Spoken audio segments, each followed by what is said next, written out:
Hello, everybody, and welcome back to Brewmasters, where we interview tabletop game designers and get their insights on the craft. This week, we're talking to Kazumi, a tabletop game designer on itch.io behind such works as Rogue 2nd Edition, Invincible Sword Princess, and Reverie, a spiritual reinterpretation of Dungeons & Dragons. But before we get to that, though, this is your regular reminder to like and subscribe, and I'm going to use a string to get you to click on that bell icon. How else are you going to get notifications whenever a new video comes out? With that out of the way, let's get to it. So Kazumi, it's great to have you on the show. I really appreciate you taking the time to sit down with us. Yeah, thanks for having me.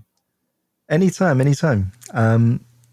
So let's start out with the first question I like to ask all of our guests, which is, how did you first get into tabletop RPGs? Yeah, so I don't know. How do I tell this story? I think the best way to start would be in third grade when my friend's brother had, I think, D&D second edition books, and I got really into it, having never played it, just reading them at his house. And eventually I wanted to get my own books, and I got the books and I read them. And I still never played. I just read them, and then I never actually found a way to play the game, and it kind of just faded into the background of my life until I was like graduated from college. Oh, wow. And I came back to it, and I was like, oh, look, there's like a bunch of other games that are not Dungeons and Dragons. And so the game that I actually started on was Exalted 3rd Edition. Oh, wow, yeah. And yeah, I really appreciated, I guess, the crunch of it and like the absurd amount of dice that you can roll and the weird player options and everything. And so I got a bunch of friends together in a group, and I made them all make characters, and then I led them on weird adventures. So that was the beginning, and then a giant gap, and then my return. So when did you first start breaking out from D&D? What kind of catapulted you into the wider world of TTRPGs? Yeah, so like I said, it really was me returning. I think the choice was, do I want to run Exalted, this huge kind of absurd system full of weird exceptions and intricacies built on an engine that runs off of an initiative system that has two damage types, et cetera, et cetera. Or do I want to give my friends Masks, which is a PBTA game and a lot easier to run? And I thought, I want the weird crunchy system that makes no sense, or not makes no sense, but has so much sense in it that it becomes complex and difficult to understand. Because I think, to me at the time, what I really wanted was that kind of intense systemic support that could allow me to just let the game run. I think a lot of simpler games are also harder in a way because they don't have such strong supports. So when I came back, I wanted to be in a space that was kind of like D&D, not necessarily wanting to play D&D itself. And I think, actually, I don't really know why I didn't want to play D&D. I just knew that there was something really intriguing to me about the world of Exalted that kind of like became the starting point for my gaming. I don't think it was like against D&D or anything. It just kind of happened that way. So that's, I think, how like yeah, I never like moved away from D&D, right? I like knew of D&D and then didn't play it. It's kind of just what happened. An unrequited love. Yeah. But no, we never truly escaped the gravitational pull that is D&D. Mm-hmm. So then what spurred you on to creating your own RPGs? Yeah, so as we played, I think I understood that what I was most interested in was crafting an experience that I could run easily and that people who I ran the game for could also partake in easily. And easily is a very interesting concept, I guess, as a design word, because to me, easily doesn't mean simple. It means what is the way in which people can most accessibly enter into the kind of story making that I'm interested in and they're interested in creating, with me as the GM and them as the players. And I think Exalted was actually an easy system for us in a way. Despite the mechanical intricacies of it, it was an easy system for us to use because of all of the plot hooks that each of the moves kind of created, because of the various powers that everybody had, and because of the years of world building that went into creating the third edition of it. Kind of like gave us a lot to work with. And I wanted to do something like that, right? I was like, I'm going to make my own Exalted game. And so, of course, that failed because that's a game that is, like 20 years or more in the making and has gone through lots of authors and has been through lots of revision. And so you can't just start out making that, right? So I kind of like messed around and thought about what kind of stuff can I do, and realizing that I wasn't yet skilled enough to actually pull off something like that. So I then started looking at, I think at that time, Dream Askew came out, by Avery Alder. And I was looking at it and I was like, whoa, like this is actually complex in a way that Exalted was complex for me, but also something that I could design. And so Dream Askew came out, and then the Sad Mech Jam happened, where literally everybody on RPG Twitter made a game for this jam. So I was like, you know what? I'm gonna make a jam. I'm gonna make a jam game too. And so I made The War and Everything, which is a kind of Jenga tower based belonging outside belonging game where, rather than spending a token to make a move, you take a block from the tower to make a move. Um, and it happens as a two-player game between the mech and the pilot. And the tower then represents the stability of like your relationship and your ability to maintain a connection through the war that exists, that you guys are fighting against. So Interesting. that's the trajectory, I think, is like how I moved from wanting this amount of crunch and then realizing I don't have the skill to pull it off, and then realizing that belonging outside belonging as a system has that same amount of crunch, playing a lot of Dream Askew, and then creating my own belonging outside belonging game. That's amazing. I mean, I've definitely heard in my, I've been doing a lot of research for the shows that I'm working on. I've heard a little bit about Dream Askew and Belonging Outside Belonging. But would you mind elaborating for both my sake and the audience? Yeah, so let's see. Um, Belonging Outside Belonging is the name of the system that the game Dream Askew uses. Essentially, there are three categories of things you can do. You can use a strong move, which spends a token and allows you to do usually something pretty powerful, that has a lot of effect in the fiction. You can do a weak move, which is something that kind of puts you at risk in the fiction often, and then allows you to gain the token that you can then spend for the strong move. And then there are also these like standard regular moves that don't spend a token and don't give you a token, and they're just kind of there as prompts for you to engage with. And then beyond that, then it's organized according to playbooks. So there's a bunch of different playbooks that each have different strong, weak, and regular moves, that really build out your character.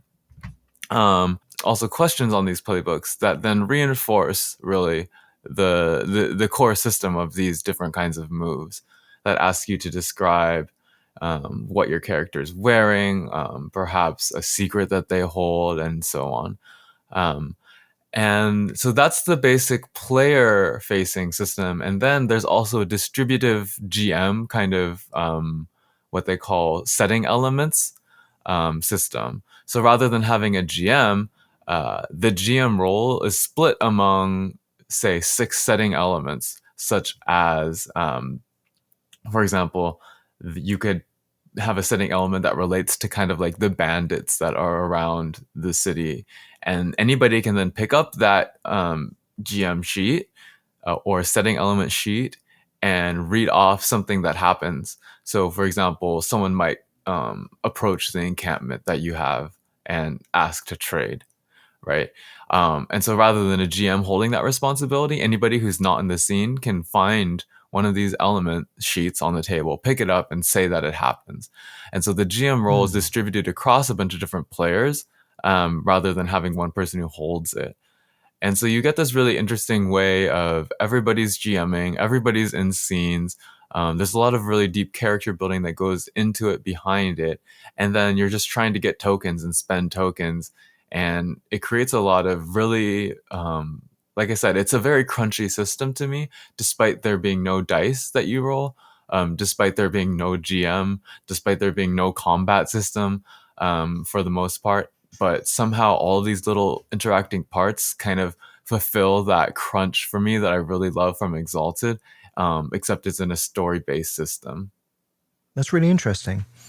I think the only time I've ever seen a sort of token system like that is maybe in Cinder Hearts, I think it's called. Cinder Hearts. What's that? Maybe I'm getting the name wrong. It's a game where you play as teenagers who are also monsters. Oh, Monster Hearts?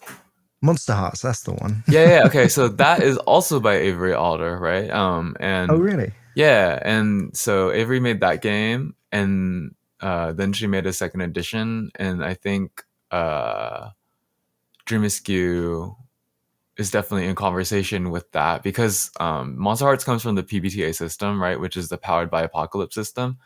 And Powered by the Apocalypse is also the place from which I think she drew inspiration for Dream Askew, because she was thinking about what would Powered by the Apocalypse look like if there was no rolling of dice. Fascinating. Because, yeah, I had no idea how closely related they were, but it sounds like it's almost cyclical, where she's getting the inspiration from one to go on to create for the other. So, yeah, it's definitely fascinating. Like, I've been trying to get much more into these strange and unique games which are on itch.io, that I had no idea there was such a big TTRPG community on there. Yeah, it's very expansive. Like, I think I went on the other day just to see how many physical games people have uploaded, and it's like over 4,000 at this point. Really? And that's just from like the past couple years, so it's quite impressive. Yeah, I mean, there's a few that I've picked out that I want to try and get through at some point. Like, I don't know if I'm going to pronounce any of these right. Balik Bayan. Oh yeah. I don't know how to pronounce it either, but Balik Bayan. Something like that. Yeah. Returning Home by Jamila R. Nejadi. Yeah. Yeah, Far From Home, Lonely Timbers, Liminal Pax Londinium. Yeah, there's like a whole little folder I've got. Yeah, I love the work that people are putting up, and I think a lot of it is good in and of itself. But also a lot of what people put up there then become kind of like experimental launching pads towards even bigger projects. And you can look for Jami's work coming out soon. They've been working on a lot of stuff that I think I don't think they've announced it yet, but they have some good stuff coming out soon. So, yeah. Yeah, I'll definitely try and keep an eye out. I mean, all of this is currently in aid of trying to find inspiration myself for a game that I'm working on. Because eventually, it seems if you DM long enough, you will eventually just start trying to make your own game. Facts. And yeah, I think like it's been interesting, like just getting started, because I mean, I come from a game design background, which is say video games. And even that much, like I've not really had a lot of like practice, because most of my experience has been preparing myself for getting to that point. So, I mean, I did artwork for a long time. I've made music, done programming, created some demos, like done writing, and kind of everything that you need to do to be a game designer. Mm.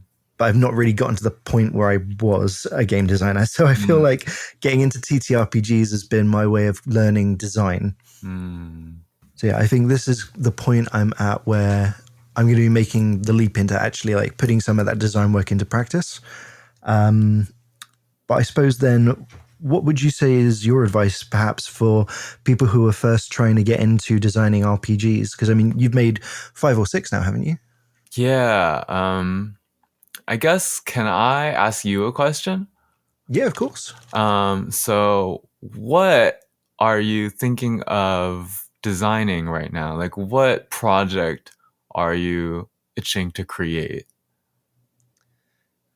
Well, I mean, I could talk at length, as I'm sure every designer can about their dream projects.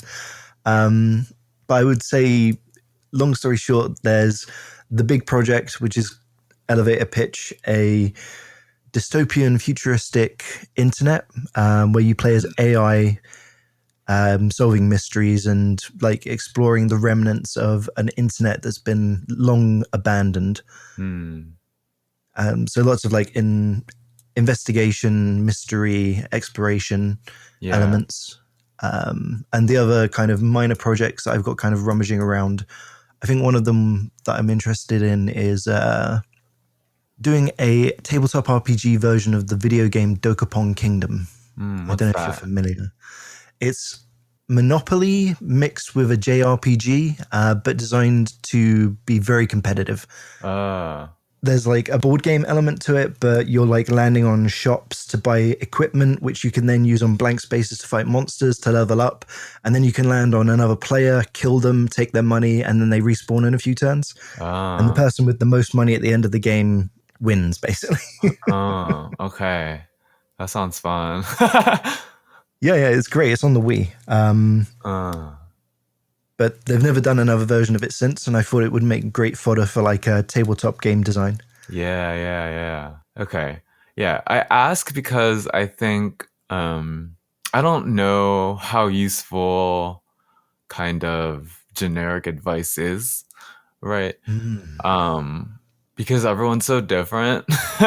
and and but listening then to like you and your history, I would probably like in your position choose one of these things, and not necessarily do it directly, but just kind of keep messing around with the elements that you would need in order to create what it is that you're after, in parts. So, like, if I'm trying to think about an AI game where I'm on the internet running mysteries, I would play a lot of games that involve that investigative structure, um, and play games where there is no investigative structure and try to create an investigative structure out of nothing and just see what I do as I GM, right? Because you said you're also like, deeply in GMing. So Mm. a lot of that to me is then listening to myself as I play, um, and reflecting on what I do that works and doesn't work, right? Just being very critical of my play, and my running of games so that I can begin to understand how it is that I do things and then try to develop the language to codify it for other people to understand it as well. And so I think that's going on at the same time that I am also reading other people's investigative systems, right? So, for example, I've been really looking at City of Mist, as a PBTA investigation structure. I know people always reference me to look at Gumshoe as an investigative structure. Mm.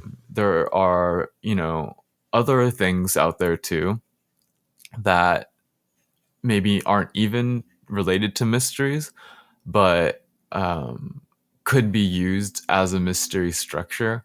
Um, and so I guess really to me, then it's about yeah, like surrounding yourself both with your own work as you play, with other people's work, and then even looking outside of it, knowing that there are limitations to everything that already exists, and that what you can do is often, bigger or more attuned to what you want to do exactly.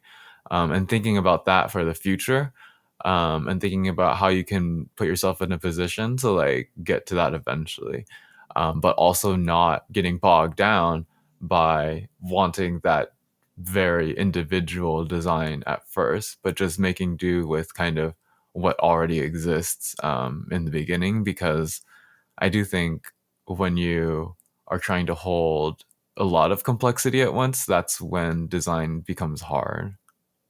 Hmm.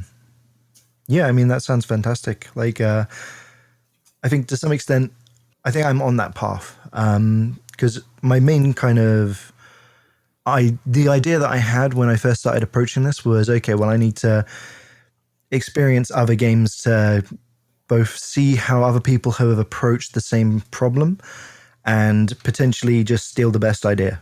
And I think when you're starting out, that's the best way.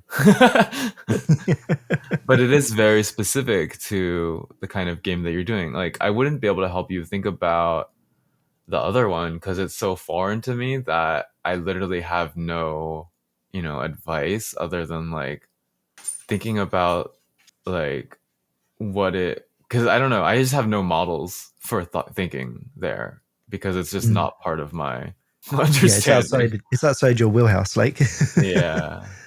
which I can totally appreciate. Like, it would be like me trying to design like a video game in a genre that I'm just not familiar with. Mm-hmm.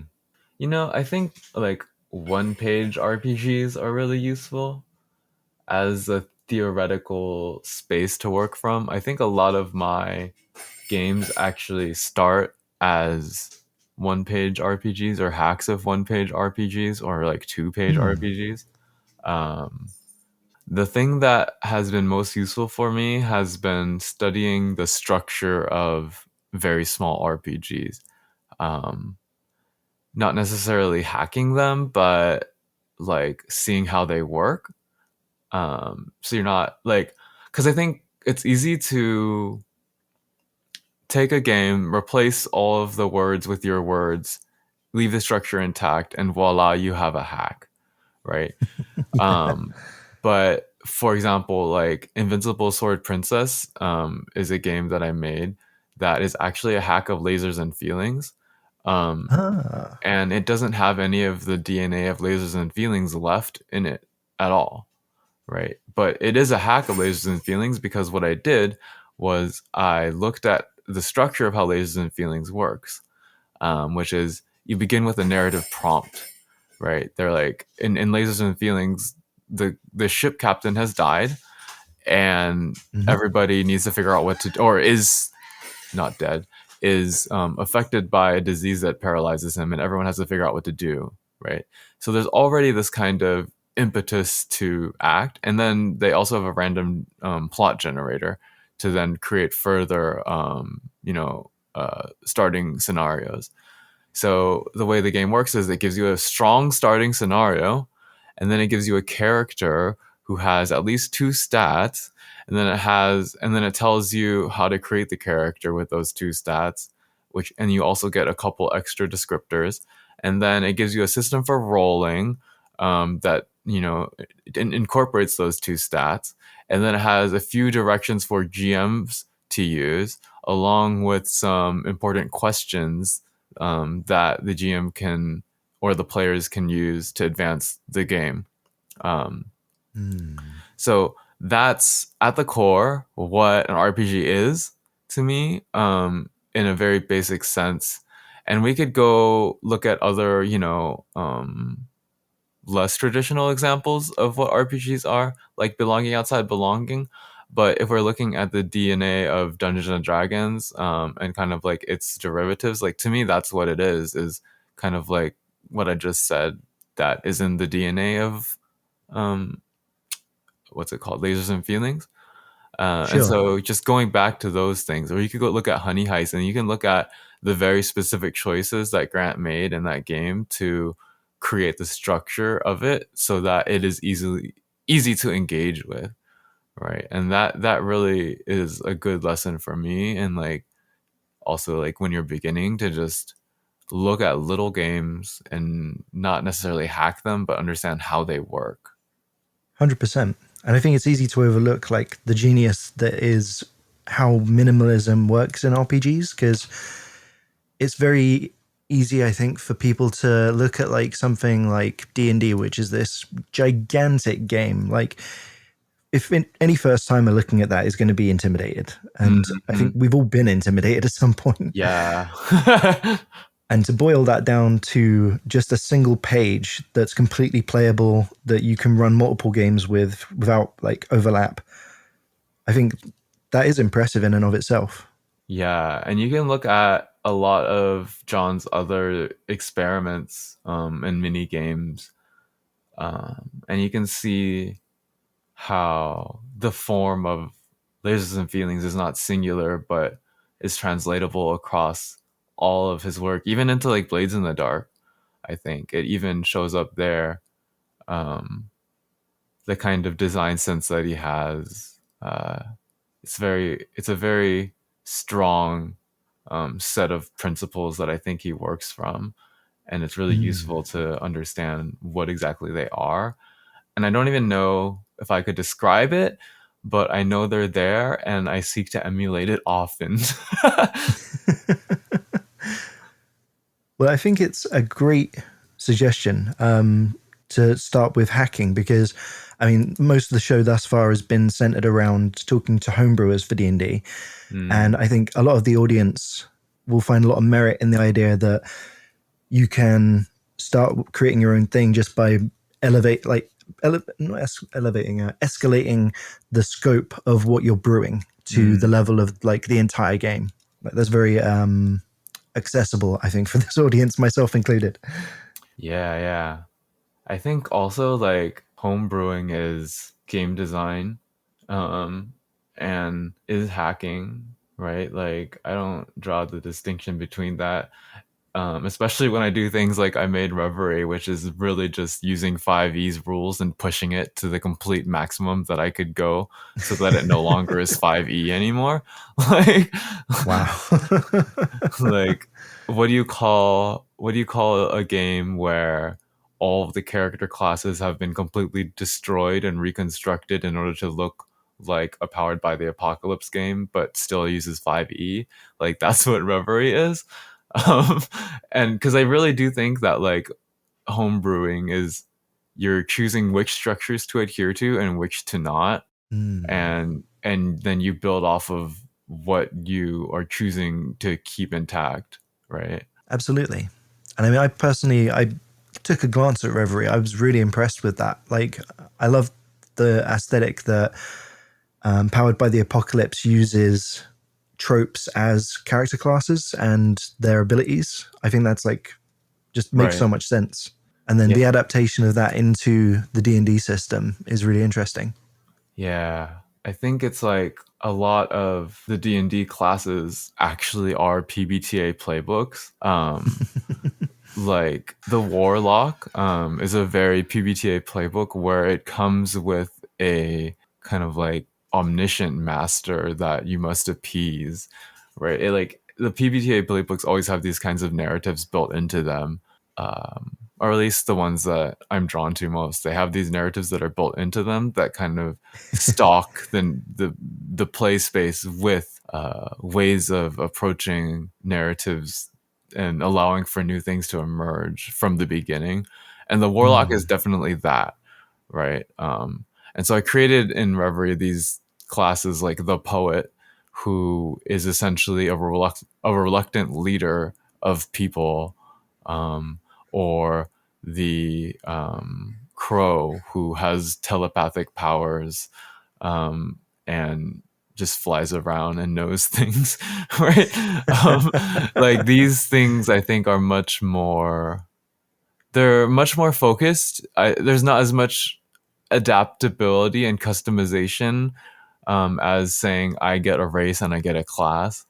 Um, and it's much more focused in the way that PBTA is, in that there is a narrative and I'm asking you to adhere to it, and there is a world and I'm asking you to play in it. Whereas D&D is more of a blank canvas, to an extent, you know. For sure, for sure. Can I ask you a question again? Sorry, For I sure, know this yeah, is feel like free. I'm just very curious. Yeah, yeah, Um, yeah. okay, so what is your favorite thing that you've homebrewed? Oof. I haven't actually homebrewed a great deal of stuff, but the few things I've done have been like quite large brews in and of themselves. So yeah, I think I prefer like the most recent one I've done over the one that I published. The one I published was like a true namer from 3.5 adaptation. Mm. Um, but I tried to make my own magic system for it, and it was a bit of a mess, as you can imagine. And the more recent one I did was the Invoker, which basically adapts the Final Fantasy Summoner class, Mm. but it takes the Final Fantasy X approach. So you can summon the pet to fight for you in the battlefield, and then it has like limit breaks and it levels up with you, Oh but you wow. gain like different ones at different levels. So like I think every 3 levels you get an option of 5 different ones to choose from, and then you end up with 5 total by the end of it. And the problem is that they all level up as you level up, so there's a lot of bookkeeping. Mm. But in terms of like the maths, like they worked out really, really well, and I was very proud of getting them to scale correctly. It's still like not perfect, but it was definitely something I was proud of. That's cool. Yeah.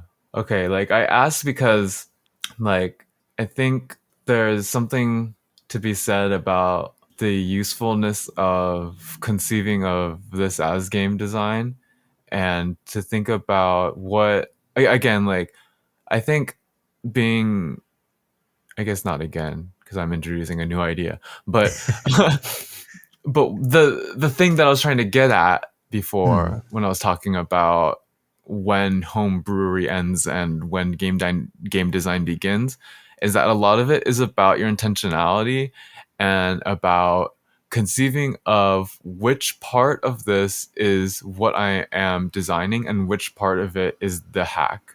Um, because I think something that might have been difficult in the magic system, I'm just spitballing here because I don't actually Sure. know and I haven't read it, but the part that becomes difficult when you design magic systems is when you are trying to create a system within a system, then you have to take into account the affordances of the pre-existing system. Um, Mm.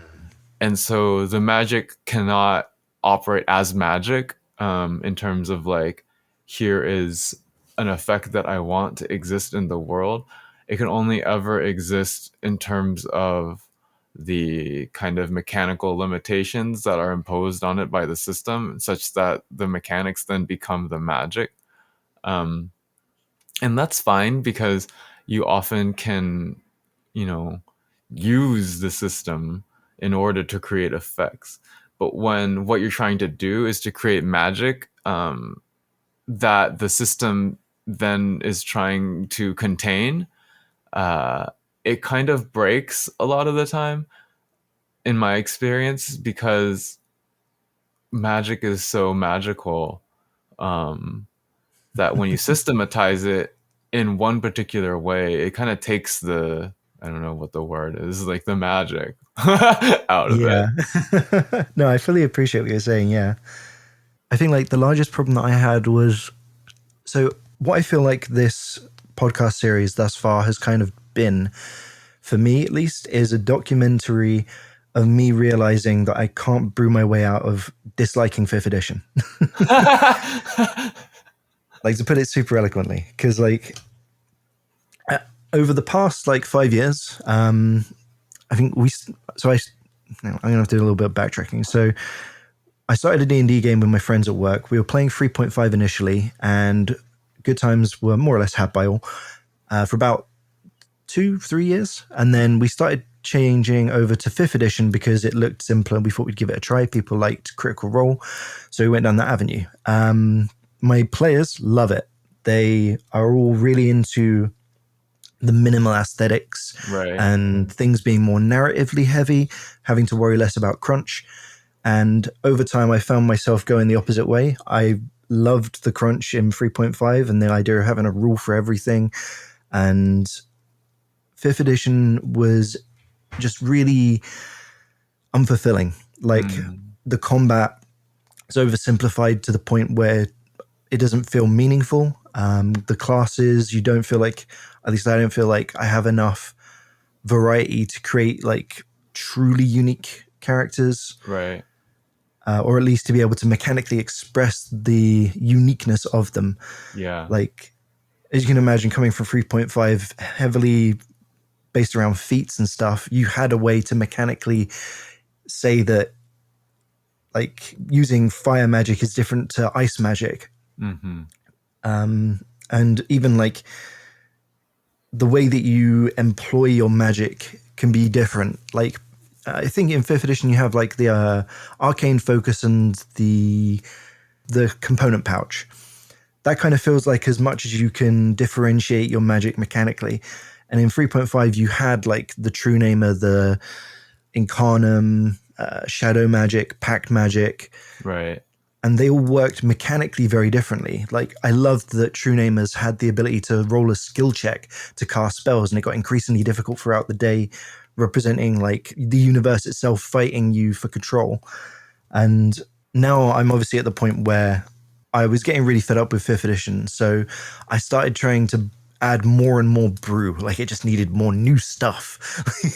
I see. More character options, more classes, more races, more feats, more like alternate versions of the different rules within it. Like, I see. one of my friends was working on like feats as a skill tree system. I wanted to use that. Like, I just wanted to play something different. Right. It took me a long time to realize it. Yeah. And yeah, I got to the point where I was trying to build this campaign, which was just employing so much homebrew that it wasn't 5th edition anymore. And I just had to accept that, like, this can't work. Like, it's too broken. So I just have to try and find a different game or make something myself. And I'm kind of at that crossroads here, learning Pathfinder now to kind of sate the crunchy thirst and exploring other RPGs to get ideas to incorporate into my own game designs. Okay, so I misdiagnosed earlier because I didn't have the full context. I think the problem with the magic then is that really, like, wait, were you building in 3.5 or in 5? I did a little bit of brewing in 3.5, but all the stuff I've talked about thus far is mostly 5th edition, yeah. Yeah, because then the problem isn't that the system is getting in the way, it's that there's not a system to build off of. Well, I was constantly trying to fight the design principles of 5th edition, which is that everything is designed to be streamlined and minimalist, whereas I was trying to incorporate more complexity all the time. Right. And it just fights with the concept of 5e, which is why I don't feel like my True Namer was particularly good. Yeah. Because it was just trying to reintroduce outdated, like, archaic design principles. Yeah. Okay. So, being a person who very similarly wants that crunch, I would recommend looking at belonging outside belonging as a system to design in, because it's easy because you get crunch and you don't have to do the math. It's just you come up with a whole bunch of shit that your character can do, and you just do it. And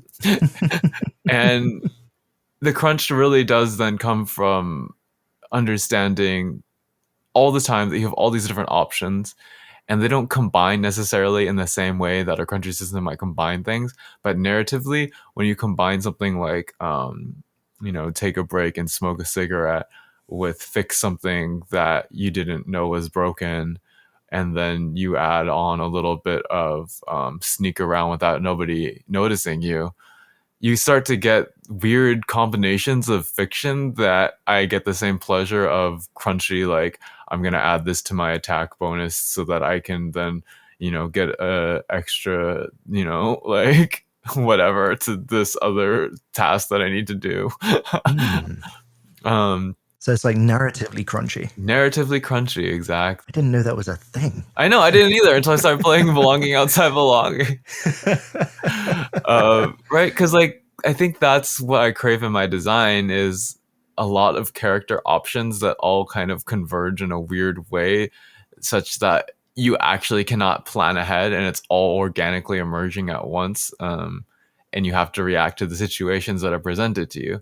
Like that's to me what I love about RPGs is like being forced to think deeply about what I want to happen and having the tools that will allow me to do that. And then having to do it so fast because I'm the GM and I don't want anybody to like get bored. Yeah. I've been complained at my players a lot with the word pacing. Yeah. So it's just a really good way, I think, to think about design. And then, like, because I think also the reframing, to think about what it is that you enjoy in games and to design for that and not to name it crunch or not to name it, story, but to go beyond the current discourse that cannot incorporate someone's personal desires and to really imagine what pleasures do I get from gaming, and to name those specifically so that you can try to design towards that. I think that's really powerful to like understand that you have, especially if it's different than like what your players have, right? Like to understand, well, what is it that I'm missing exactly? What feeling am I missing? What story am I missing that emerges from the mechanics? Why when I don't have the capacity to put the story into mechanics, why does that bug me? Right. That to me is a really important understanding to come to. Yeah, absolutely. So I know this might be like a bit of a segue. So there was something that me and my players were kind of talking about recently, but I feel like if I go down this path, we're going to be talking about it for quite a while.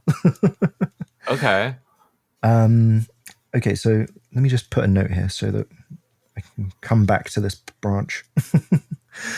Basically, I had this epiphany a little while ago because, like I said, my players were really into 5th edition. They liked seeing this new avenue of like the way that a game can be because they hadn't really played any RPGs before 5e. I think we played a little bit of Paranoia, and that was not good for them. That's funny. Like when we started playing D&D, I had to sit them down and say, like, look, you're not enemies in this game. It's okay. You can trust them with your inventory. But coming from that direction, like they started discovering more and more games, and we've played like a handful of different ones now. And one of my players, Carlos, he is a fantastic GM in his own right now. He's like blossomed into this wondrous adult of a GM, and I'm super proud of him. But we have such differing ideas on what we like about TTRPGs. And I first noticed it when he in D&D was happy to randomly generate his character. And when he was starting to run his own D&D games, he would introduce people to their characters with randomly generated or like pre-gen ones. And I thought it was like abominable. How dare you? No. You've got to like sit down with them. You've got to introduce them to the stats. You've got to hand roll your stats with dice. You've got to roll 46 and it's a tradition. What are you doing, man? And I kind of realized over time that, okay, well, it's like, it's his way of doing it. Like he has to do it his own way, like having some real parental, like mindfuckery going on. And just like learning to accept that, okay, well, his way isn't worse. It's just different. It's like, he finds more joy in the story than in the mechanics of the game. And I started to realize that in a lot of other ways, I'd kind of learned from 3rd edition that spending more time on something makes it better, which was a really bad lesson in like retrospect. I'm trying to think of the right way to put this. So, like, if Carlos uses a tool to generate his character, is it worth more than my character who I've spent time thinking about the options and choosing them for very specific reasons? Mm-hmm. And I don't think the answer is yes. Mm-hmm. But it calls into question a lot of other design things that I go into where I'm thinking, like, because I've spent more time working on this, Mm-hmm. it's better than just like the quick or the easy version of doing it. Yeah. And that in itself feels like a fallacy, right? Yeah. Okay. Let's see. Are you familiar with Marxism? Oh, wow. Vaguely, very vaguely. Okay. Because part of what I'm hearing is that so in Marxism there are these two ideas of labor. One of them is the abstract labor that goes into something, and one of them is the concrete labor. Um, so the abstract labor is overall within a given society, how much time would be expected to make, for instance, a shoe, right? So that shoe has an abstract labor expectation that's attached to it. We understand that's how long it takes to make a shoe. And so a shoe's value is often going to be attached to the society's understanding of how long it takes to make one. Then there's also concrete labor, which is the form of labor that actually goes into making something.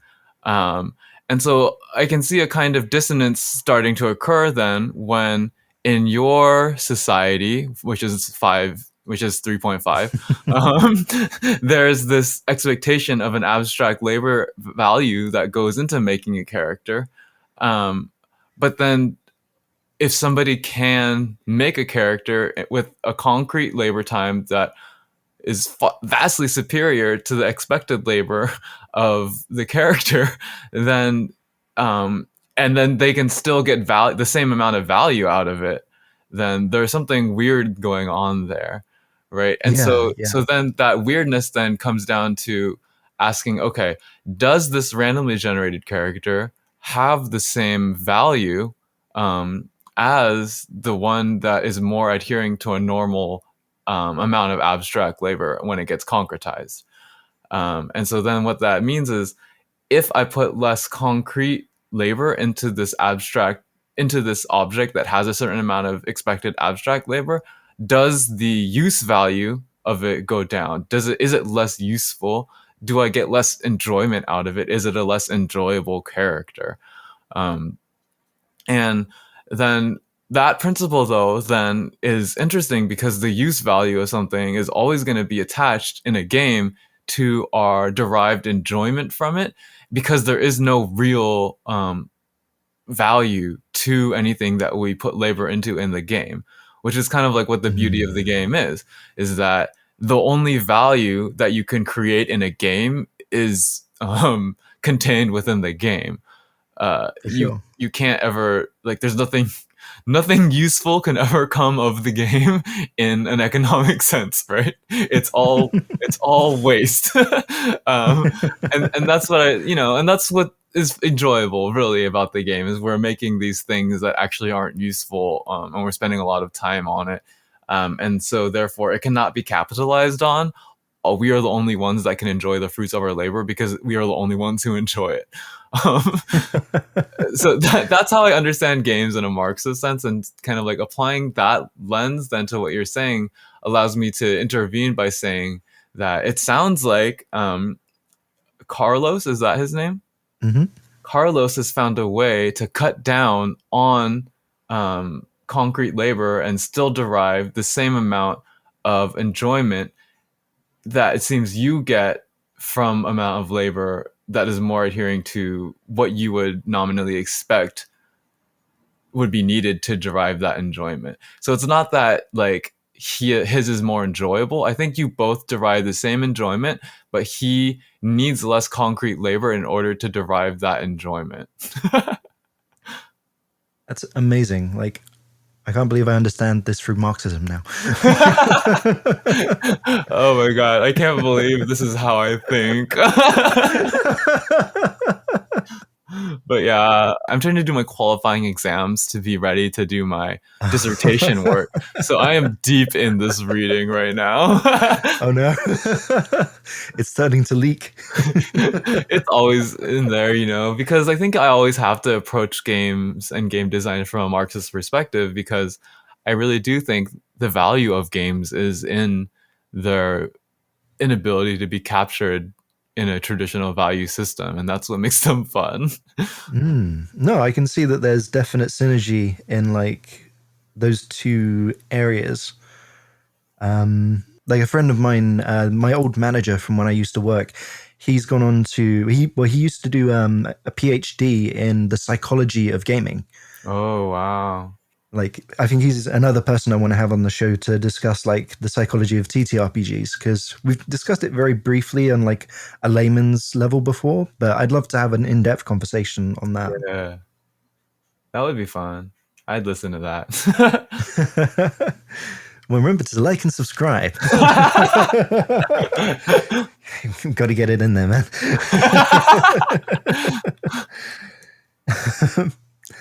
But yeah, I think going back to the Marxism example, I think then the concern that I have from having like had that epiphany is that the lesson I learned that I'm valuing concrete labor over, well, my hang on.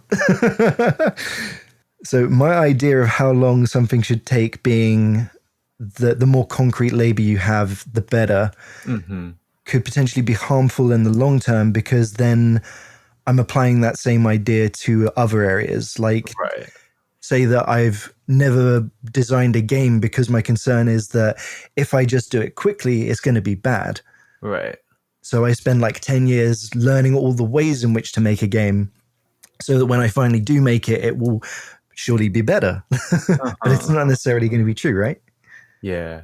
Um, and this starts getting into then thinking about education and this kind of misnomer: skilled work and unskilled work, right? Mm. Um, and because obviously unskilled work isn't unskilled, it just has a particular kind of non relation to the academy. And so, like, I think what's interesting is that real learning, if we can start to think about it in a different way, is when you become better at something. Um, that's to me what learning is. Yeah. In a sense, there are other ways of learning too, which is like not getting better at something, but better understanding the way in which something functions, or learning the theory that goes into that thing that I just said, like learning how something functions. But at the core of it, to me, learning is getting better at something. And like, so um, that's the first intervention I would make into my own thought process if I was thinking like this, is to say, okay, um, if I want to learn, there are techniques that I can take to do that well. Um, and then I would ask people, okay, how do I learn how to make tabletop games? Um, and then I would ask on Twitter, and then people would tell me, "Yeah, make tabletop games." And so, So just to be clear, you don't start a podcast. um, of course, there are always different approaches to everything. And a lot of the time, the work that you have to do to understand what the work is also work, right? Mm. And so it's not wasted time to make a podcast in order to discover that you didn't need to make a podcast, because you needed to make the podcast to understand that you didn't need to make the podcast, right? So it's I all get it's it. all Yeah. useful, right? This is all useful um, work, right? And again, it starts getting muddy when the labor is not being directed towards the consumption on the market, but like is towards your own enjoyment. And it starts to become a different kind of Marxism when you're taking into account really like that the labor has no use value, besides what can not be captured by the market. And then it gets even further complicated by the fact that it is true that then if you create something that has no use value, but people enjoy it, then it starts to take on an exchange value when you write it down and put it on the market. So, like, but anyway. It's getting a little esoteric. Yeah. But no, I definitely appreciate that. And yeah, I think like, I mean, I've gotten to this point in life, obviously having like picked up a number of skills. And I think the main reason I like having these kind of discussions is if only to kind of expand my understanding on how I can be more efficient in that respect. Because like, I mean, you only learn so much from being an island. Like, you need to have these interactions and discussions to expand your world, right? Right. And I think key to that is it's not the discussion, it's not talking, it's not even making, it's literally just failing that really is the thing that I think we need to embrace when we're learning.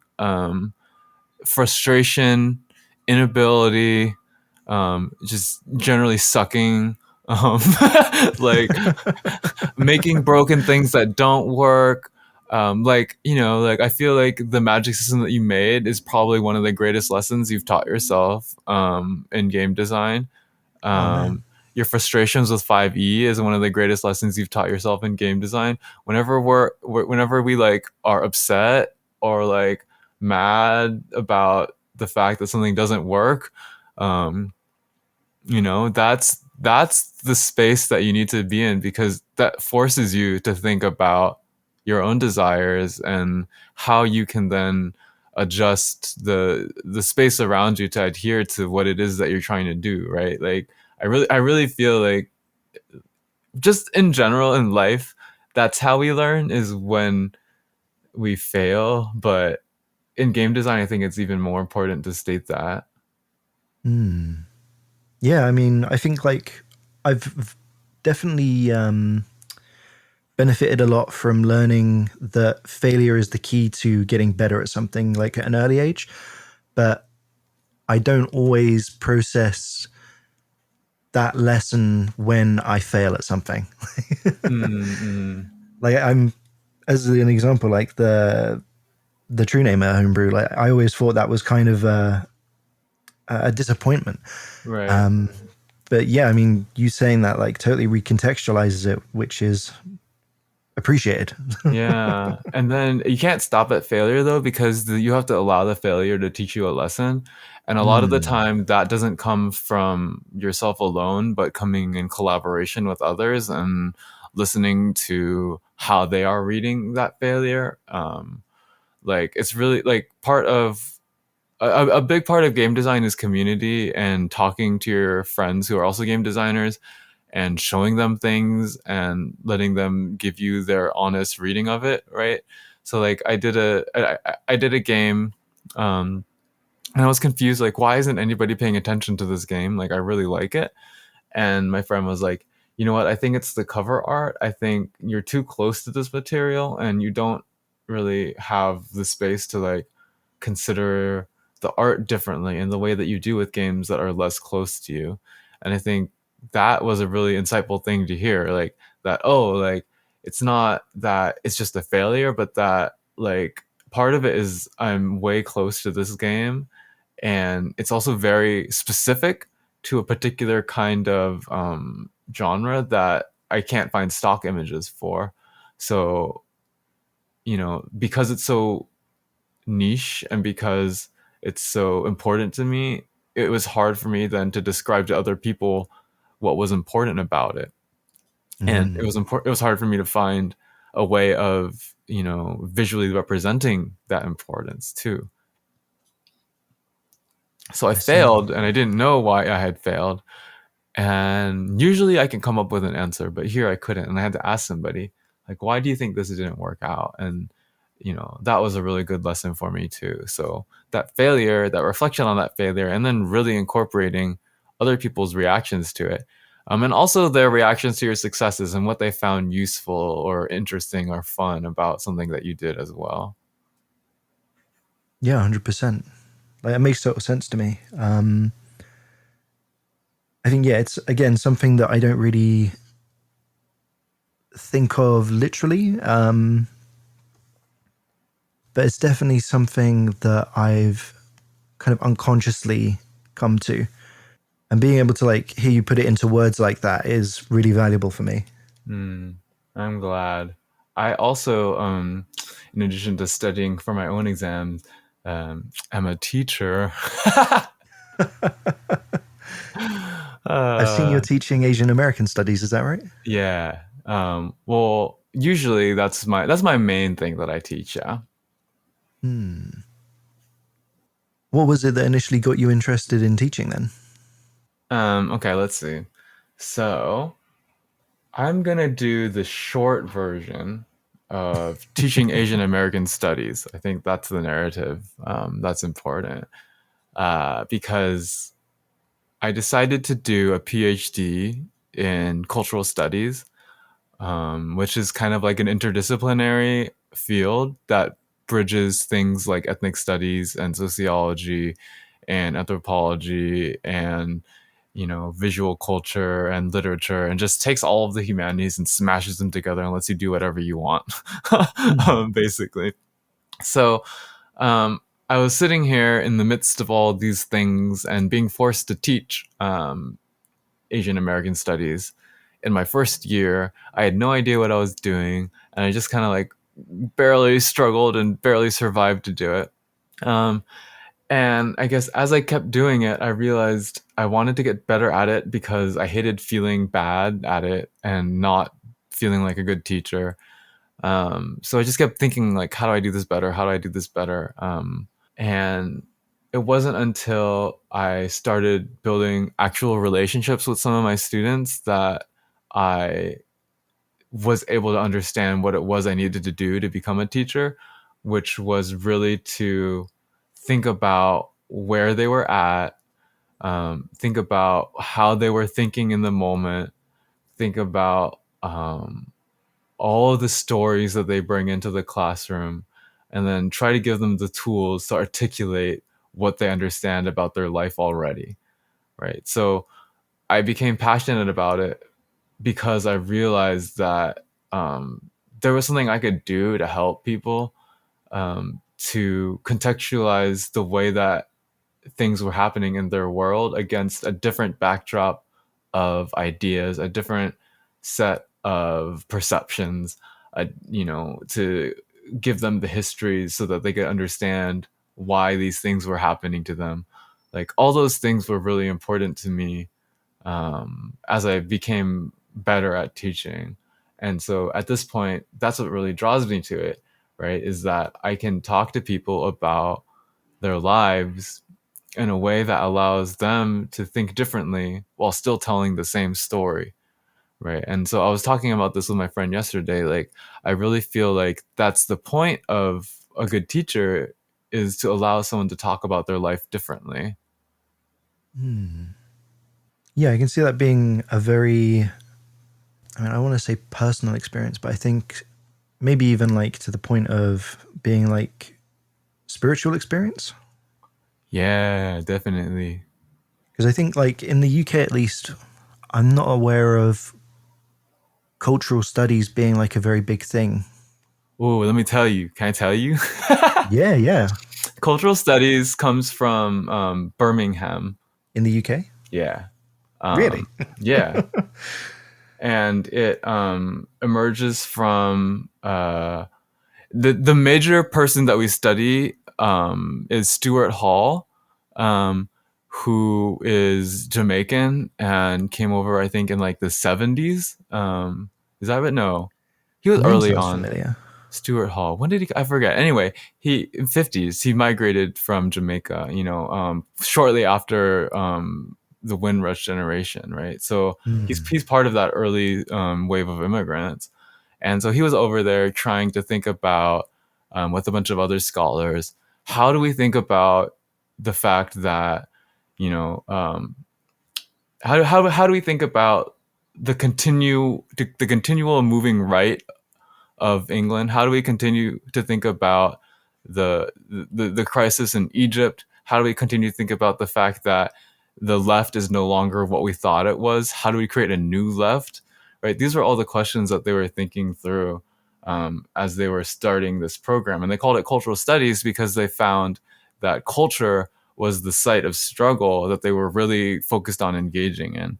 Right? They're like, Marxism as an economic kind of form is really important to understand, but we also want to understand the way in which we can think about political economy through culture, and how culture is then the space in which we believe we can stage a struggle to continue to find a new left for the UK and push us into a better position to, stop the rise of, like, well, they didn't do very well, like Thatcher and everybody. But, Yeah, she kind of run roughshod. yeah. So it actually comes from there, which is really interesting. And then the American version takes it up in a completely different way. But I think we often try to maintain our connection to the originary kind of moment of conception out there too. Man, I had no idea that the grassroots were so close to my home. Yeah, it's really cool. I always tell people it's like what if ethnic studies started in like the UK? That's like what it is. Because yeah, I suppose I mean, it's probably going to sound really dumb, but I suppose my impression of cultural studies was that it was for other people to study their own cultures. Yeah. I mean, I think that's generally the way in which the world wants us to think about it, right? Which is, in the neoliberal era, which is now and forever, I feel like it's just like the point is to make the culture purely aesthetic and purely difference based, purely ethnic, rather than seeing culture as like this great underlying force that we're fighting about all the time. The right uses the word culture war a lot, because I think they understand deeply the way in which culture is a site of struggle and they want to win that struggle.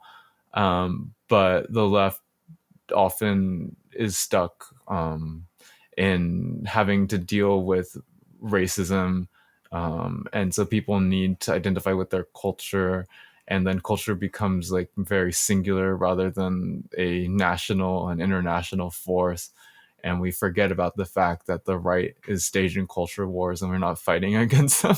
So that's like that's like a big part of it for me. And so yeah, I feel you, and it's like that's something that I struggle with a lot. And yeah, I think maybe in the past 5 years or so, I've definitely become more politically aware, which is kind of also included, I suppose, as a byproduct, becoming a bit more woke. Though I still think of myself as kind of dumb woke. It's a space to start. Yeah, I'm trying. I've got heart. Yeah, it's hard too because like woke is very much an American context, and so you have to really then you know travel it and think about the nuances between, for example, what it means to be black over here and what it means to be black over there. It's like a very different experience while still being very similar, but like you know, yeah. Yeah, I think I've had a little bit of exposure through I had a very close group of Jamaican friends at one point, and I had kind of a lens there to be able to see some of that, and being exposed to a lot more uh, black culture with stand-up comedians and family gatherings, and seeing how people just celebrate things differently. Is a Hmm. really small thing that you wouldn't necessarily think about. Yeah, and so then like Stuart Hall reads that and he's like, okay, look, like it's not just mere difference, it's not just an aesthetic change, but that shows the way in which people can have a different politics. And he really reads difference for the political and sees where is there the possibility for opening up a different way of relating to society and to the world. And I'm also bringing in, I think, my understanding of rancière and aesthetics and the potential for us to create space, even if it's not explicitly political, but like I think a lot of really good, like Black artists create the space for us to think differently, even if we don't actually change politically, right? But we're Mm. just like, we just understand the world differently, and that ushers in a new potential for different politics. Yeah, absolutely. And I mean, I've definitely had a bigger, I don't know what quite the word is. I suppose exposure to the American side of things than even the English side, despite being here, just because the internet is very American. It's very American. Yeah. Yeah, I end up watching a lot of like Destiny. I don't know if you know him, the That's, YouTuber. I don't know. He does a lot of political stuff, though Oh, he's cool. very contentious. Yeah, like being exposed to a lot of the politics on Twitter. Like you see like a lot of the big movements rise to the top of the trending, and you Right. get exposed to it through that. But Yeah, I yeah, yeah. suppose that's again another like very. It's a lens with a certain tint to it. Right. Yeah. I mean, Twitter can take you so far, and then you kind of have to start, I don't know, just like, because to me, it's not that Twitter itself is limited, it's that we always need new ways of looking at the world in order to interpret what we see around us in a more, I want to say, holistic light. So yeah. And I feel like that's what I try to do on Twitter, is to be able to speak differently than I think the overwhelming discourse, and to try to provide, like space for a cultural studies intervention to take place. I even like started a reading group with like folks on Twitter. I'm like, hey, who wants to read Asian American studies? And then people were like, I do. And I was like, cool, let's do it. And so now I'm like, just having reading groups and just really trying to stage these kinds of interventions that are important to me, that allow us to think about the world from a different perspective. So Hmm. Yeah, I think that's absolutely important. And I think especially for us as creators, like there's nothing more important than diversity and having a bigger pool of ideas to draw from. yeah, and I think not even a pool, but like to know that you can be grounded in a completely different tradition, that is committed to a different politics and that has a different set of stakes. I think that's it to me, is like Mm. when I'm within the presence of, Marxist thinkers who care about the working class, when I'm in the presence of, like Stuart Hall, who is deeply thoughtful about what it means to be black in England, like when I'm thinking about people like, all the scholars that I'm doing with the Asian American Studies group, like, Lisa Lowe, who really wants to emphasize the way that all of the different histories of oppressions that people face are all interconnected, right? And she has a deep stake in proving this to people. Um, like all of that together, then really resituates me and puts me in a place of wanting good for people and understanding where I believe the things that harm people come from. Mm. Yeah, it's amazing. Yeah, because I think earlier you wanted to talk about like sensitivity, right? Because and because I like talking about this, because a lot of the time for me there are, like reformist kind of approaches to sensitivity, and then there's like more abolitionist responses, right? And so for me, the majority of the time we kind of are located within a reformist approach, where we don't challenge the overall structures, and we just try to make respectfulness happen within whatever already exists. um, but when I do sensitivity readings, the baseline is often, should I even do this project at all? Right? Like, and I'm like, I might tell you to just stop, and it's not a foregone conclusion that you should continue, right? So Mm. that's like the first step, is just like, you might just not want to do this at all. um, and then second, it's just like within that space, then a lot of it is about not shaming anybody for anything, not moralize. I don't want to bring morals into like whether you're a good person or a bad person for doing this. I don't want to like say it's a good thing or a bad. Like I'm over all that. I think at this point, um, and because like what I really want is just to look at the actual things that are going on, and to think about it as a cultural object. What again, I'm going to go use the word aesthetics, which has a long history, and I don't really have time to get into it now, but like, what are the aesthetics of this, right? Not, which is also to say, what are the politics of this? What's happening here? What will people pick up on? Where will the stories be taken? What will those stories mean? Right? That's to me the point of sensitivity in its in a larger sense. It's not some, I've done readings where like someone asked me like, look, can you look at people's pronouns in here? And I'll do that, and I'll be like, maybe this points towards a bias that you have about such and such. But to me, that's the less interesting work. And the most interesting work is really like, I'm gonna theorize where I see these stories going. Because to me, often role-playing games, they are a collection of stories that have not yet formed, and I'm trying to read for all of those stories that will form in play, and then caution against certain stories, that might become overwhelming, despite a designer's best intent, right? So, Mm. and again, like, it's also complicated because the designer is not in control of the players. The designer just gives essentially a set of prompts for the players to use. Um, Mm. and anybody can make anything out of your prompts, and they can be disrespectful with it. But for me, the aim is like, how do we then create prompts that minimize people's unconscious drifting towards something that they might not even want to partake in, right? We want to just like not create the opportunity for people to accidentally be insensitive, I guess, For and sure. create harm with the people they're playing with. Yeah, I think that was something that I definitely was aware of when I recently created this. It was sort of a prototype of a game, but it kind of ended up being more of like a creative exercise.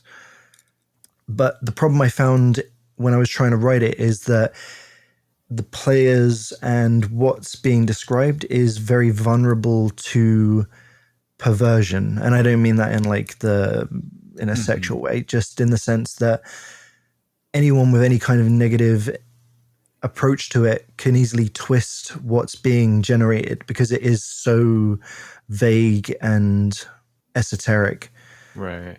And I wasn't sure how to write it in such a way as to prevent that without just having a like block of text saying like to be aware that you can potentially draw people very easily in this like dreamlike gameplay into places they're not comfortable with. Yeah. Yeah. I think that might be the answer, like what you just said, because it sounds Yeah. intriguing. Because I think at the heart of all games, like this is to me, when you boil down games, this is another version of that. I think like you have prompts that generate a character that can only be construed through human processing, um, of language, Mm, and then you confront again the thing that humans process, which is the visual, and then you have the human processed character built from language set against the situation that the humans are then processing against the visual, and it's just like, like that to me is so, it is the value of tabletop, which is, having that, having the ability to be a human in the space that a computer literally could not do that work. um, mm, and so, but then of course humans are then prone to like disagreement and differing interpretations, and have different desires and expectations, and it could run really really well with a set of humans who have aligned expectations and values and desires, and then it could go really bad for a bunch of people who that don't have that. um And so a lot of games then start considering this as part of gaming, and then have moved to include safety warnings and talking about, if this happens then you can try out this technique, and from that have evolved even more advanced techniques of like, how do you build in like safety tools into the game. And they call it safety tools, but it's essentially, how do you build in these meta conversations so that when somebody is doing something in the game that you don't like, you have the permission to stop the game, come back out to the meta level, and say, okay, what you just did there was not what I had expected, or what you had done there is making me uncomfortable. Do you think we can reconsider your approach to the situation? And then that becomes Mm. also an aspect of game design. So rather than like throwing away the fact that it will go in places that you did not expect, it's really just like relinquishing control over the very central mechanics, and then providing additional mechanics and conceiving of those things too as mechanics, beyond the core of the system. Absolutely, yeah. And I think, yeah, I did end up kind of creating something that just kind of abstracted or what's the word?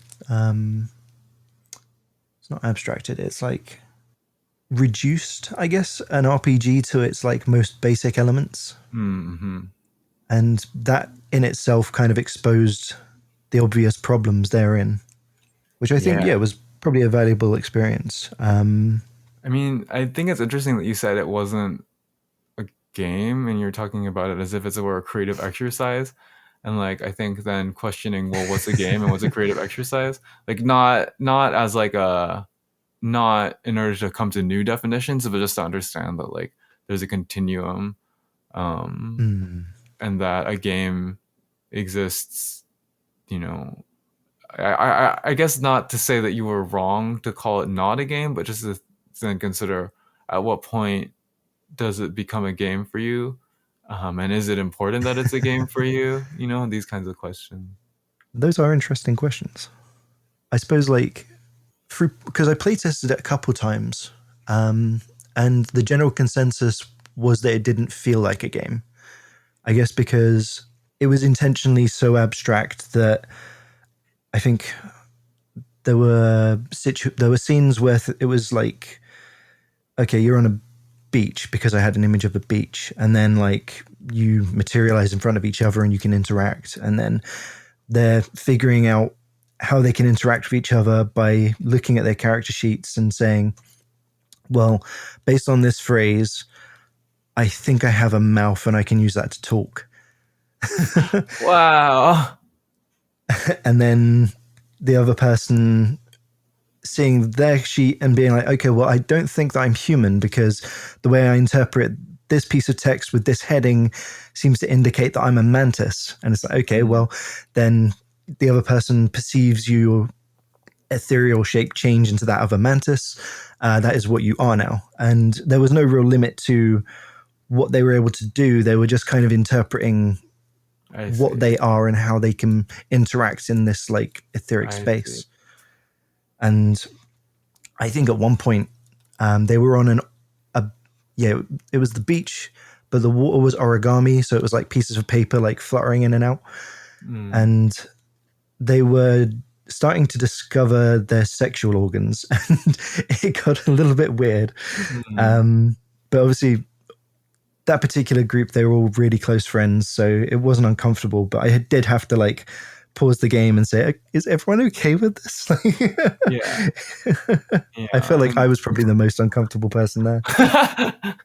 Yeah. Well, good to listen to your feelings and voice them. That can be Yeah, hard sometimes. But it's yeah, better like safe than sorry. when you design the game, you can tell people. You can always tell people to stop. Um, but what it Mm. sounds like to me is like, the reason why it didn't become a game in your imagination and your definition is because it didn't have any limitations, to the structure of generation.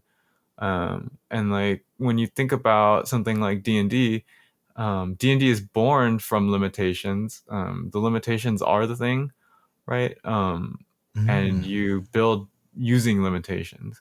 But in this game design, you had created an unlimited amount of possibilities that had no end to the extent to which things could happen.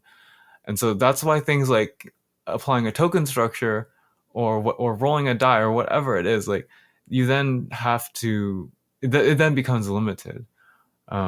Or giving proper like turn structures or giving a phases of play, right? So if you had a phase of play where you're like, okay, look over all of your different prompts and create a character. You're going to do this by yourself and you're going to take 5 minutes to do it. And at the end, we're all going to introduce our characters to one another, right? So then it starts becoming a game because like, and if we're using that definition, because the structures are then limited enough that people feel like they're playing rather than just inventing, because they have to do it. Even just saying you have 5 minute time limit, right? And then you can no longer make changes to your character, and you're like, oh shit, I better figure this out, right? And then it becomes like, you're playing against the time. And then because it's limited, now you say, well, now my character is this, and then you enter in the scene, and you're like, okay, we're going to everybody goes around and says one thing that is true about this scene based on this image.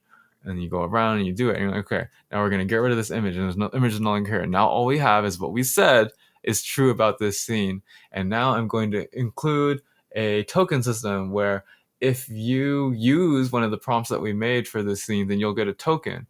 And then you can use that token to do something on your character sheet that you said your character can do. Right. So now we're like really getting into like, being like, here are the linguistic blocks of this structure. And here is then some kind of limitation, so that it feels gamic in a way.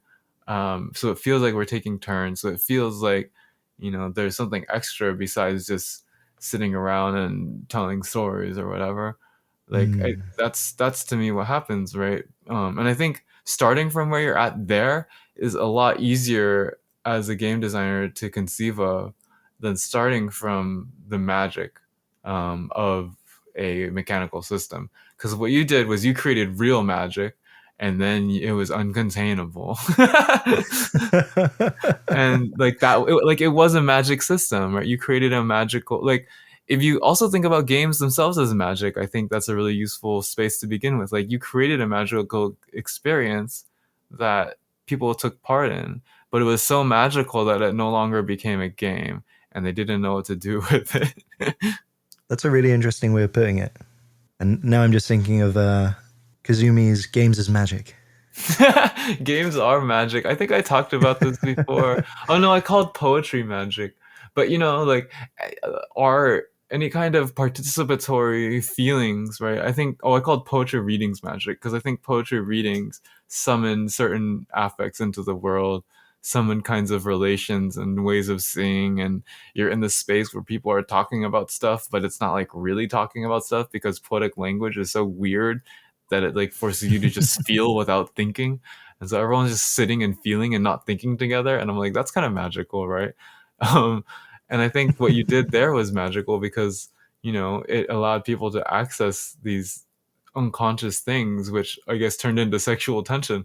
But, like it was, they were given permission to engage in this kind of imaginative space in a way that they wouldn't normally in their lives.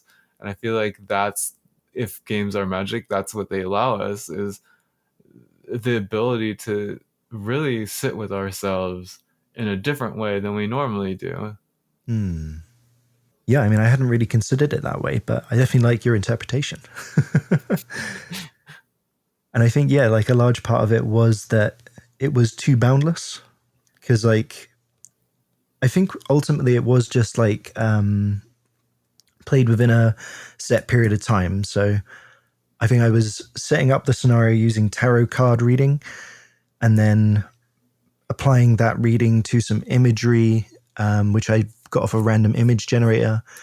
And then I would, whenever they asked questions about the scene, I'd just pull up new images, and whatever caught my eye in that image would be then transplanted into the game scene.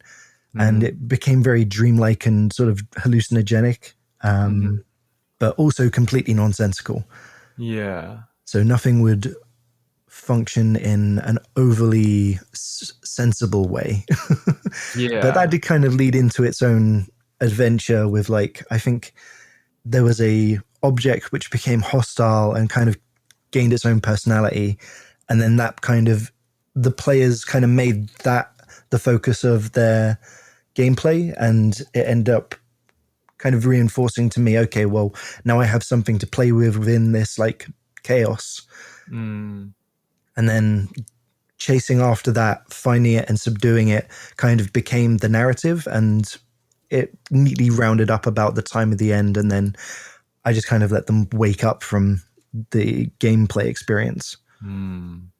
Yeah, I mean, a lot of the beginning of belonging outside belonging games typically lead with a kind of like dreaming session where you just Hmm. kind of build the world together without actually ever playing in it yet. You just kind of say, here's this, this is there, this is how my character feels about it, this is where I usually hang out. What do you think about this? What is our relationship?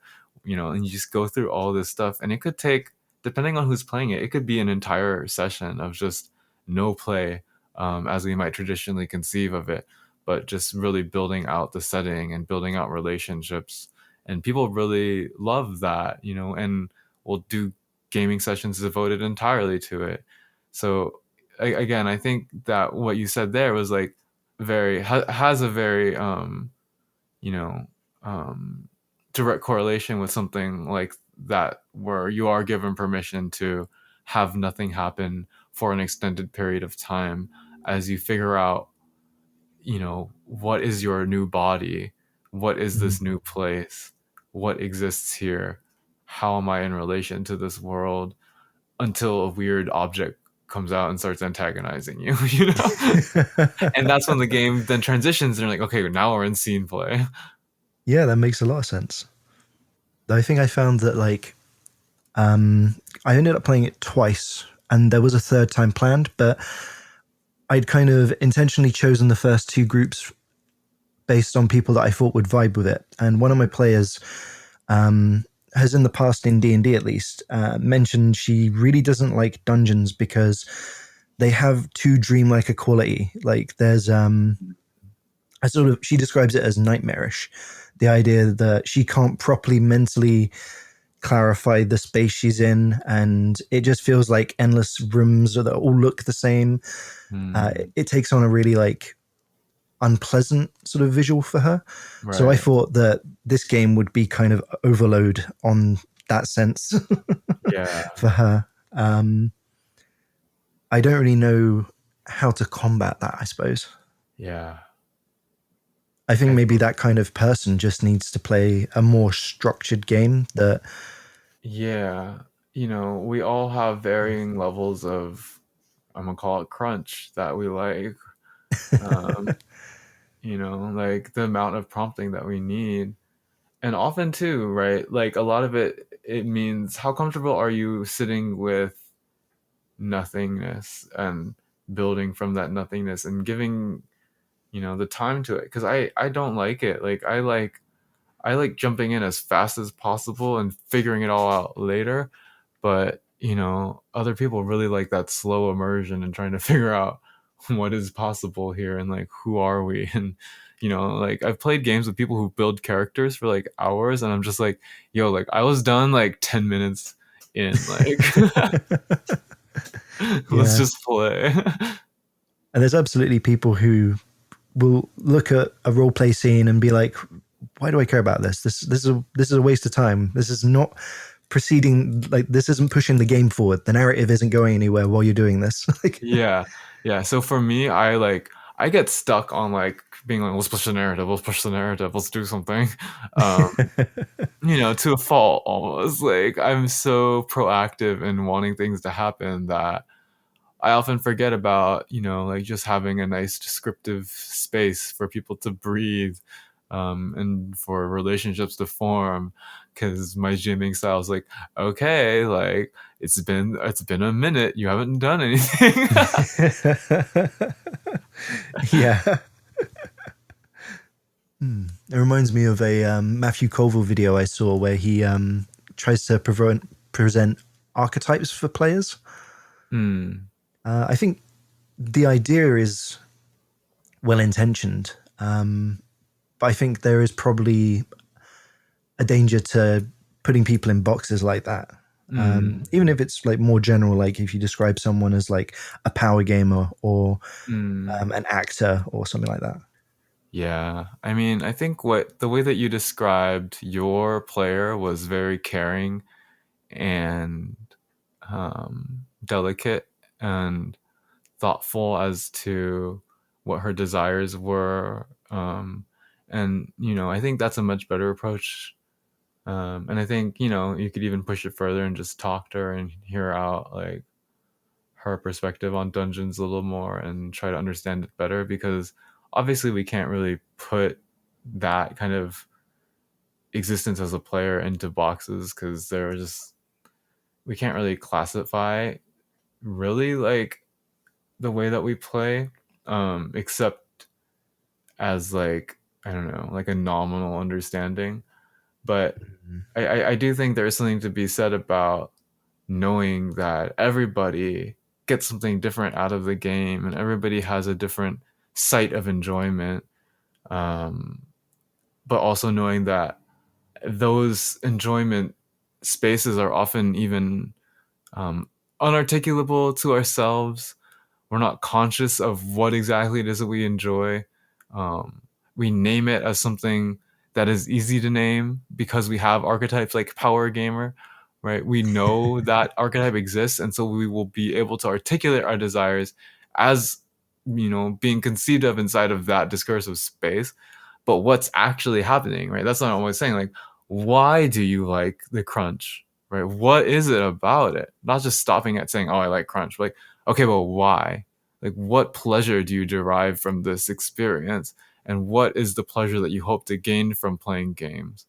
Um, so like that was like such a puzzle to me, right? Like, cause I was just like, I just really like I don't like numbers, I don't like rolling dice, I don't like these things inherently, but I just want a lot of I want to think about a lot of things at the same time and be completely overwhelmed and have to piece together these tiny little inconsequential bits to create a fiction, right? Like Mm. that's what I like about crunch. And it's different for me probably than it is for you, right? Like everybody has a different reason why they like it. I like being exercise to the point almost of confusion, right? Like that's why I took a PhD, right? Like I want to be challenged intellectually, but then in this sense it becomes challenged intellectually in a narrative sense. I love that. Like that's what I want to do. Interesting. Because yeah, it almost sounds like you get the thrill of like the puzzle element. Yeah.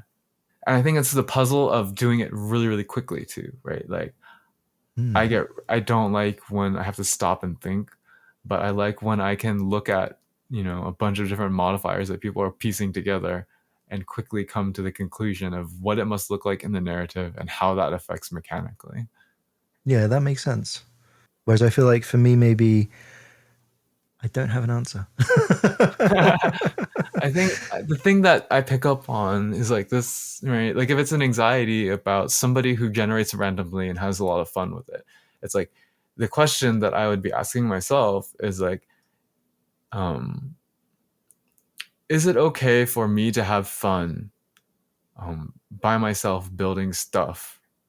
Right? Is that a legitimate way of fun? Or when I build stuff out and it takes a long time, can people appreciate the fact that I've done that?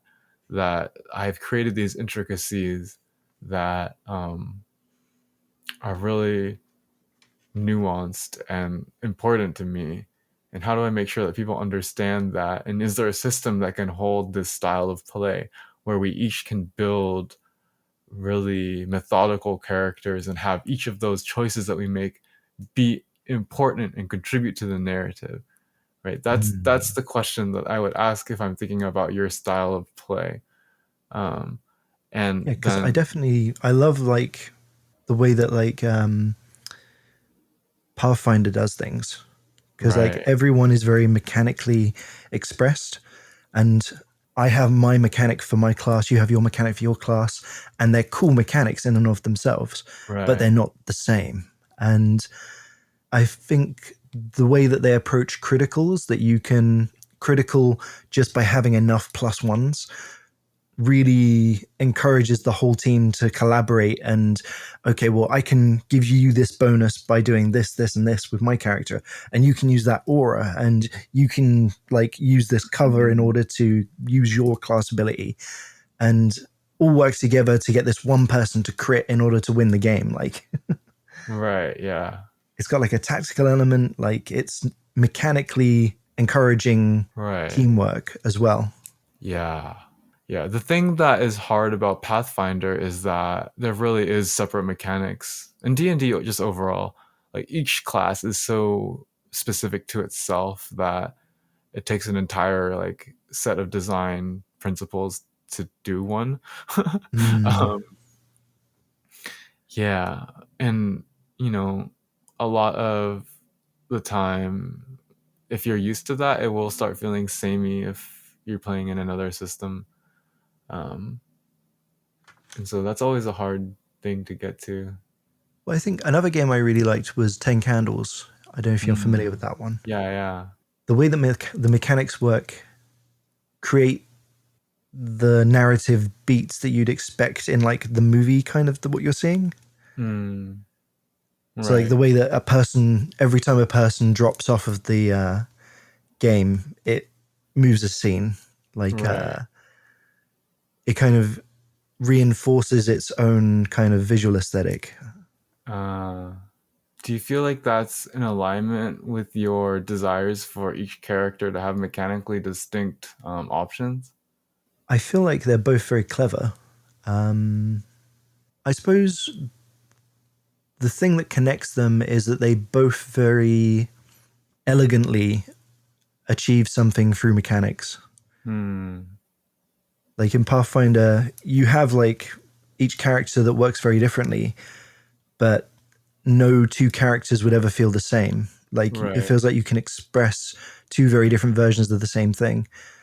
And Mm, in 10 Candles, you can express a lot of different stories using a single set of mechanics that are all very mm, different.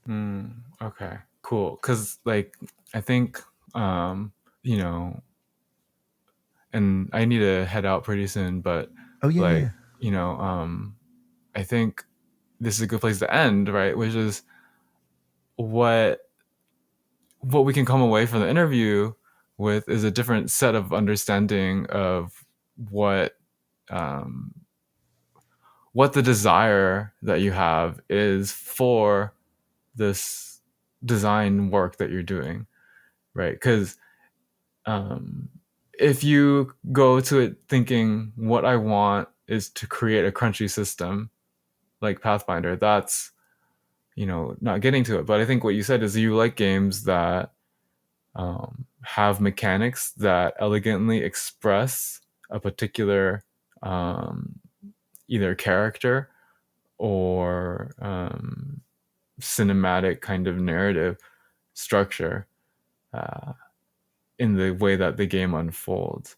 And so then when you can rename the desire, instead of being confused, like, why don't I like 5e? It's because 5e doesn't have that elegant expression of mechanical, you know, it doesn't have an elegant mechanical expression. And so just, naming that and being like, so when I design games, all I'm looking for is to express a character or a scene um, elegantly through mechanics. And that makes it a lot easier than to be like, okay, I could even just make one mechanic that I think expresses something elegantly. And then you can Mm. feel successful in that and then keep expanding from there so that your games, like, what do I do? I make games that elegantly express something through their mechanics. Like that seems to me the core, and it's a useful place to start if you're trying to get into game design. Wow. Well, thank you, man. I had no idea that this was going to end up being like so therapeutic. This is what happens when I talk to people for a long time. So, yeah. thank you for answering my questions too, and being kind of like the guinea pig for this like thought experiment.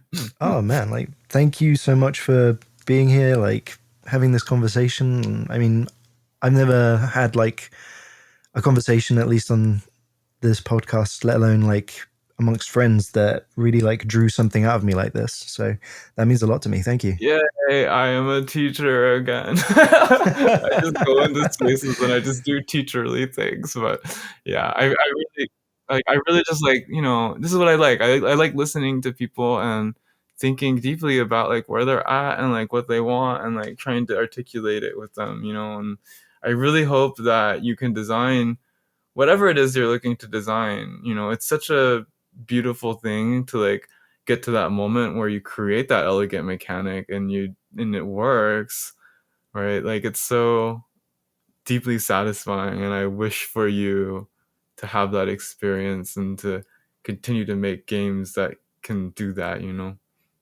That's amazing. Thank you. Thank you for having me.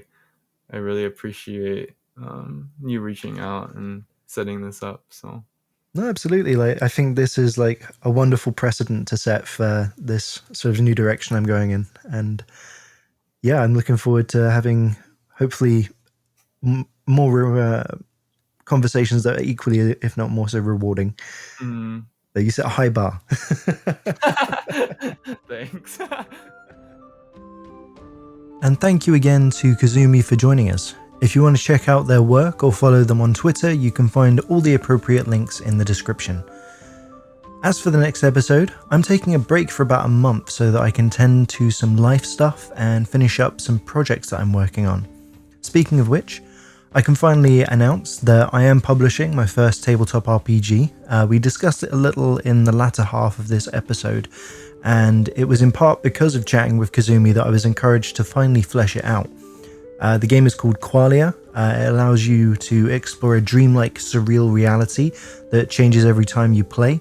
It promotes creativity and visualization through this very acid trip-like experience. I'm really looking forward to being able to show it to everyone. We're going to try and do like a live play when it all gets finalized and put on the store. I've already paid for the copy editing, and I'm just waiting on the book design to come back from the artist. There'll be more info on all of this in the next like month or so. But to get it all done, I have to put some interviews on hold for the time being. So I'll be back in May for season 2 of Brewmasters, and we'll be picking up from there. Of course, last but not least, thank you for making it all the way to the end, and until the next adventure, stay safe.